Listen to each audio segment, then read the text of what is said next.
Dinipensahan ng mga opisyal ng Cagayan na hindi banta sa seguridad ang pagdami ng mga estudyanteng Chinese sa kanilang probinsya. Legal daw ang mga dayuhan at wala silang koneksyon sa tensyon sa West Philippine Sea. Nasa frontline ng balitang yan si Jenny Dongon. Pinaiimbestigahan ng ilang kongresista sa Kamara ang umano'y pagdagsa ng mga Chinese students sa Tugigaraw. Ayon kay Cagayan 3rd District Congressman Jojo Lara, nakakabahala ito para sa seguridad ng bansa. Pero agad niyang pinalagan ni Cagayan Governor Manuel Mamba. Bahagi raw ng exchange program ng Commission on Higher Education o CHED at Chinese Learning Institutions ang pagdating ng mga estudyanteng Chinese sa probinsya. Hindi raw sila banta sa seguridad. Napaka-importante po na they should not look at us as xenophobic. Matakot tayo sa mga hindi natin katulad. Dahil welcome naman natin lahat. And we're used to these students coming here.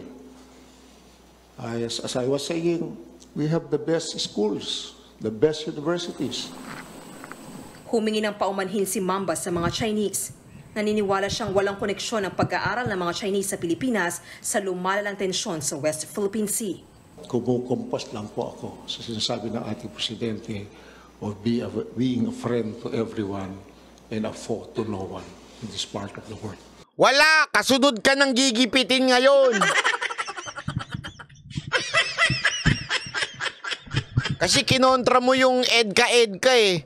Etong gobyerno to, bawal kinokontra. Pag kinontra mo gobyerno ngayon, wala. Aanuin ka na nila, gigipitin ka na nila. Kaya tuloy, sinisilipan ka na ngayon dyan. Oh, daming Chinese. Hoy, kayong nasa gobyerno, kung gusto nyo silipin, kung maraming Chinese, Maynila ang maraming Chinese. Meron nga silang Chinatown eh. Tanggalin nyo na yung lintik na Chinatown na yan. Kung galit na galit pala kayo sa mga Chinese, pati yung mga kapitbahay ko ditong Chinese, hoy, mga Chengwa, puta!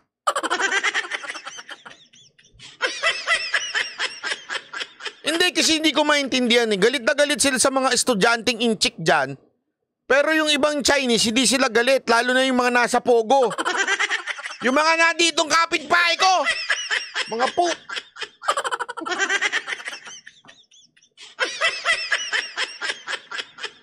Diba? Oh, tuloy. Kabilang ang Cagayan sa 4 na bagong EDCA sites na magsisilbing Calbs Libangan Vlog, maganda siguro panoorin mo yung video kanina sa SMNI. Pinag-usapan na natin yung buong programa. Mukhang hindi ka po nanood kanina, kaya binibring up po yan dito ngayon. Iba ang pinag-uusapan natin ngayon, China. Okay, so kung gusto mong mapag-usapan yan, punta ka dun sa kaninang live natin sa SMNI. Yung pinag-usapan namin yan, himay namin yan. Base ng mga militar ng Amerika sa Pilipinas na una na ring tinutulan ng gobernador. Giit ni Mamba, hindi illegal ang Chinese students sa kanilang probinsya. Tama! I just got a certification from PNP to Tugigaraw City and the PNP province, no? That there was... Sa Pegasus, ang daming Chinese, hindi lang dyan. Lahat na ng pokpok ng Pilipinas, inagaw na ng mga inchik eh. Kaya ang mahal na ng mga presyo ng pokpok ngayon eh. Nung nagpunta dito si Randel Bunagan, naghahanap ng 1.5. Sabi ko, anong 1.5? Wala nang 1.5 ngayon. Pinakamaliit na lang, 10,000. Alam mo kung bakit? Nagkaroon ng inchik. Dati mga class A, mga 3,000 to 5,000 lang. Si Randel Bunagan, kapanahunan niya, 1.5, malaki na. Malaki na ang kinaharap sa buhay. Ngayon, wala nang 1.5. Ano ka ba? Mayaya ka. Pinakamababa na ngayon, 10,000. Yung mga inchik, hayop yung mga animal na yan eh. Inubos yung mga pokpok natin eh. Kaya nilang bayaran ng ano yan eh. Yung iba dyan, binabahay pa. Ayaw i-share sa iba. Mga hindot eh. Totoo yan. Akala nyo nagbibiro ko, totoo yan. Tanong nyo yung mga kaibigan yung pokpok. Mantakin mo, walang mga pinag-aralan, hindi nagtrabaho, tapos may iPhone 15 Pro Max.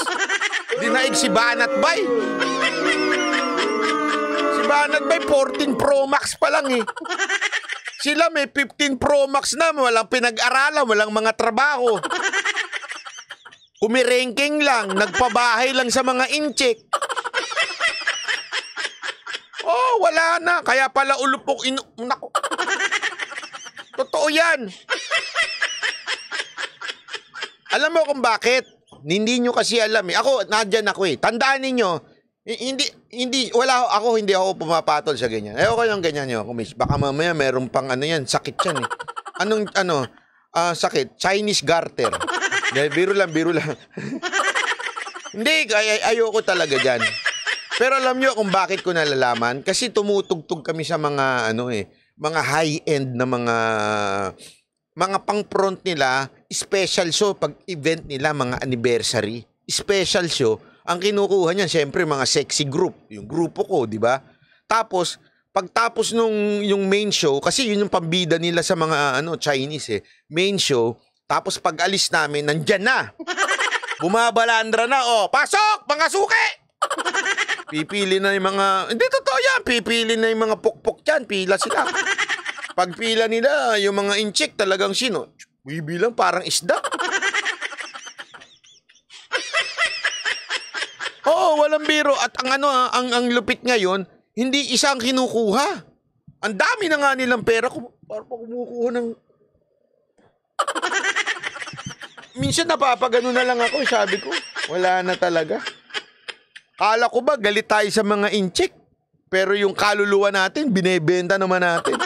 Pati yung benta natin sa mga incheck.